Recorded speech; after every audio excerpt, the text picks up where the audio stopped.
నా తండ్రి కేసులో ఆ ఒక్క ప్రశ్నకు సమాధానం కావాలని అడుగుతుంది వైఎస్ సునీత. ఆ ఒక్క ప్రశ్న అడగొద్దు, మేము సమాధానం చెప్పం అంటుంది సిబిఐ. ఇప్పుడు నిజానికి వైఎస్ సునీత గారు అడుగుతుందేందంటే, జగన్మోహన్ రెడ్డి గారికి 5:30కే ఫోను చేసిందెవరు? మా అందరికీ 6:15, 6:20 అప్పుడు ఫోన్సొచ్చాయి.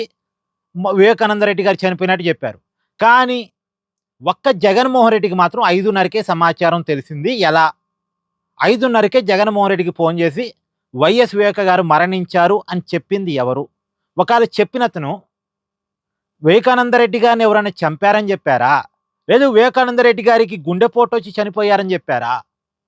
ఒకవేళ చెప్పినతను జగన్మోహన్ రెడ్డి గారికి వైఎస్ వివేకానంద రెడ్డి గారిని ఎవరో చంపారని చెప్పుంటే, జగన్మోహన్ రెడ్డి గారి సొంత ఛానెల్‌లో గుండెపోటు అని ఎందుకు వార్త వేశారు? ఒకవేళ జగన్మోహన్ రెడ్డి గారికి చెప్పినతనే గుండెపోటు అని చెప్పుండుంటే, మరి అబద్ధం ఎందుకు చెప్పాడతను? ఆ చెప్పినతను ఎవరు? ఇది వైఎస్ సునీత గారు అడుగుతున్న ప్రధానమైన ప్రశ్న.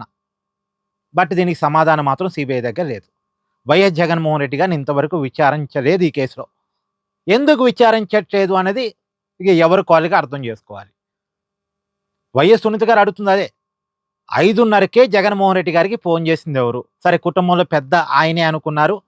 జగన్‌కే ఫోను చేశారు. ఓకే. పర్లేదు. మా అన్నయ్యే ఫోను చేయటం మంచిదే. కానీ ఫోను చేసినోళ్ళు ఎవరు? ఏం చెప్పారు?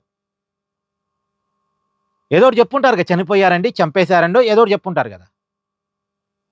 మరి చంపేశారు అని చెప్పుంటే, సాక్షి ఛానెల్‌లో గుండెపోటని ఎందుకేశారు? గుండెపోటుతో వైఎస్ వివేక గారు చనిపోయారని ఎందుకు వార్తలు రాశారు? వార్తలు ప్లే చేశారు?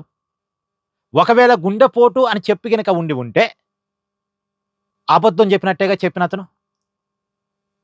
ఎందుకు అతను అబద్ధం చెప్పాడు? చెప్పిందెవరు ఇంతకి? ఈ ప్రశ్నకి సునీత గారికి సమాధానం కావాలి. కానీ ఈ ప్రశ్నకి మాత్రం ఇప్పటి వరకు ఎప్పుడు చనిపోయింది వివేకానంద రెడ్డి గారు? 2019లో చనిపోయారు. ఇప్పుడు ఎక్కడున్నాం మనం? 2026లో ఉన్నాం. సిబిఐ కేసు అప్పజెప్పింది ఎప్పుడు? 2021. అంటే సిబిఐ కేసు అప్పజెప్పిన తర్వాత కూడా 5 సంవత్సరాలు గడుస్తున్నాయి. ఈ ప్రశ్నకి మాత్రం సమాధానం రాలేదు. రాదు కూడా. వచ్చే అవకాశం కూడా లేదు. ఈ ప్రశ్నకి నేను సమాధానం చెప్పను, చెప్పలేను అంటుంది సిబిఐ. నన్ను అడగొద్దు అంటుంది. ఏమనాలి? ఇక్కడ మీ అభిప్రాయాన్ని కామెంట్ చేయండి.